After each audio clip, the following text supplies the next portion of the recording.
En los oscuros días en que los hijos de Israel sufrían la dura opresión bajo el yugo de Egipto, la voz de Moisés resonaba a través de la incertidumbre y el desaliento, buscando respuestas ante el Señor. Tras el primer intento fallido de convencer a Faraón para que dejara ir al pueblo, Moisés se hallaba junto con Aarón en medio de una situación mucho más desesperada que antes. Sus hermanos hebreos se volvían contra él, acusándolo de haber agravado aún más sus cargas ante Faraón. En ese ambiente de dudas, humillados por la crueldad de sus amos y afligidos por el peso del escepticismo, la oración y el diálogo de Moisés con el Señor adquieren un carácter crucial. Así comienza el capítulo 6 del libro del Éxodo. Dios, profundamente consciente del abatimiento de Moisés, lo llama a un renovado compromiso, a una confianza firme en el cumplimiento de su palabra. Ahora verás lo que yo haré a Faraón, proclama el Señor, marcando el inicio de una nueva etapa en la epopeya de liberación. Con esto hace saber a Moisés que, por mano poderosa, Faraón no solo permitirá la salida del pueblo, sino que será él mismo quien los expulsará de la tierra, arrojando tras de sí la herida de su propia terquedad.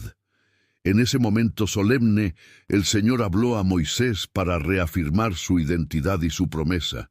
Yo soy el Señor. Me aparecí a Abraham, a Isaac y a Jacob como Dios Todopoderoso, pero por mi nombre, el Señor, no me di a conocer a ellos. Este reconocimiento implica algo más que una simple presentación.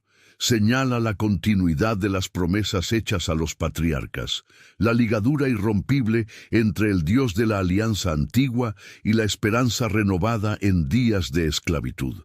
El Señor recuerda cómo estableció su pacto con aquellos antepasados para darles la tierra de Canaán, la tierra donde habitaron como forasteros. Reconoce el gemido de los israelitas, oprimidos por los egipcios, y reafirma su compromiso.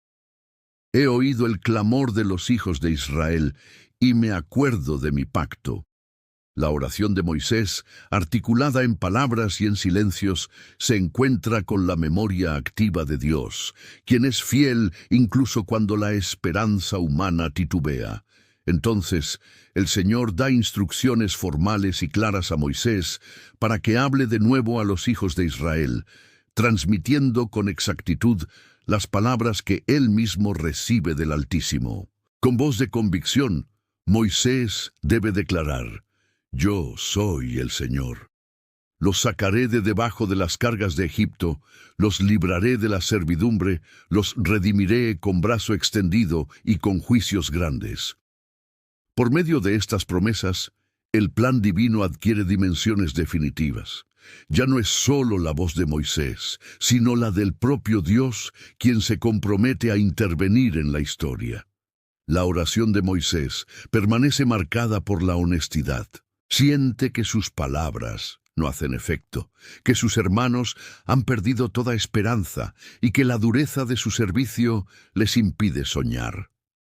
Ante la encomienda divina, Moisés replica desde su inseguridad: Si los hijos de Israel no me han escuchado, ¿cómo me escuchará Faraón siendo yo torpe de labios? Pero Dios, con paciencia inagotable, responde, instruyendo nuevamente a Moisés y a Aarón para que vayan donde Faraón, rey de Egipto, y le transmitan sin ambigüedad la orden de dejar libre al pueblo de Israel. Rodeados por los muros del palacio egipcio, Moisés y Aarón, dos hombres de edad avanzada y origen humilde, se erigen como portavoces de la voluntad divina ante el hombre más poderoso del imperio conocido. El mandato del Señor se reviste de solemnidad y urgencia. No se trata solo de liberar a un pueblo, sino de cumplir de manera incontestable y ante la mirada del mundo el juramento hecho a Abraham, a Isaac y a Jacob. El capítulo incluye un paréntesis genealógico, como si el texto mismo necesitara tomar aliento antes del gran enfrentamiento. se detalla la descendencia de Rubén, Simeón y Leví, estableciendo los orígenes familiares de Moisés y Aarón. Por medio de esto, el relato subraya que la elección divina se arraiga en la historia y la identidad del pueblo, y que sus líderes no surgen al margen del sufrimiento común, sino de la misma línea marcada por la promesa y la esclavitud. La oración de Moisés, pues, no se queda en una petición desesperada, se convierte en el espacio mismo donde la duda humana es enfrentada y vencida por la fidelidad de Dios. Moisés experimenta la tensión entre su insuficiencia y la grandeza del plan divino, entre lo que puede ver y aquello que aún debe creer.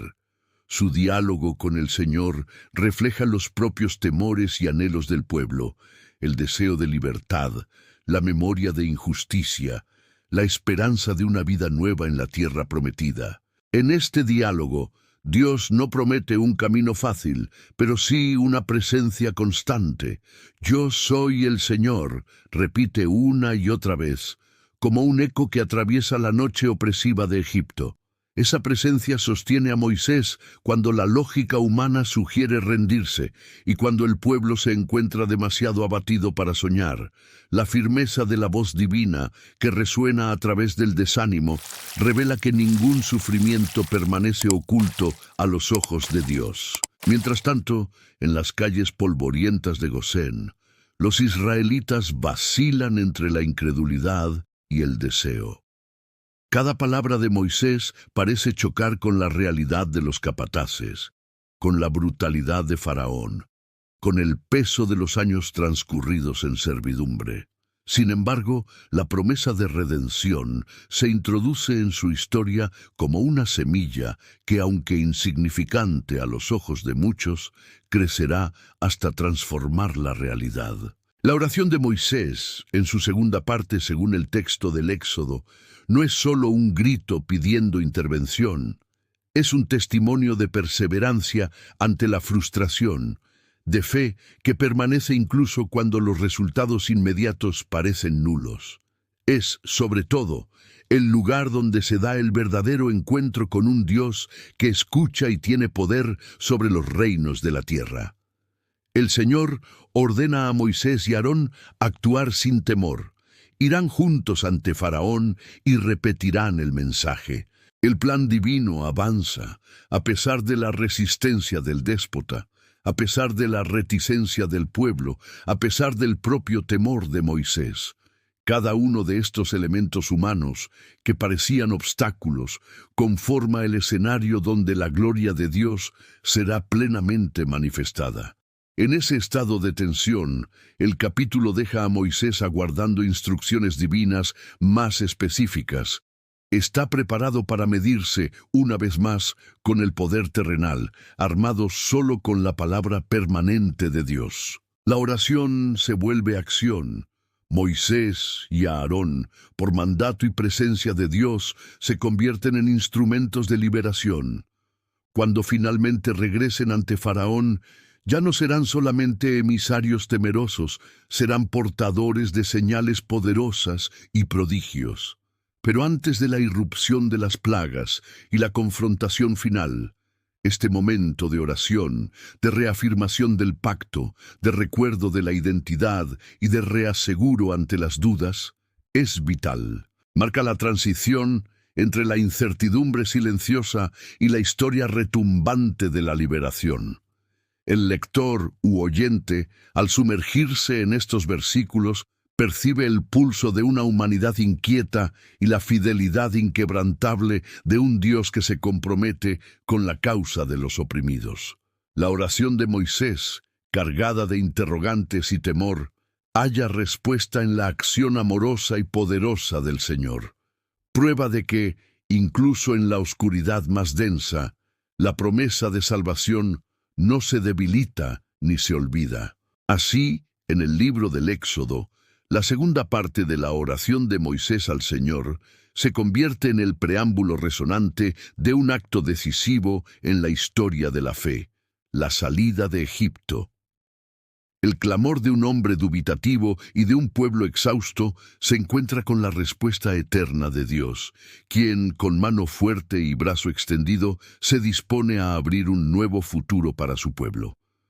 La historia, sellada por la promesa, está a punto de cambiar para siempre.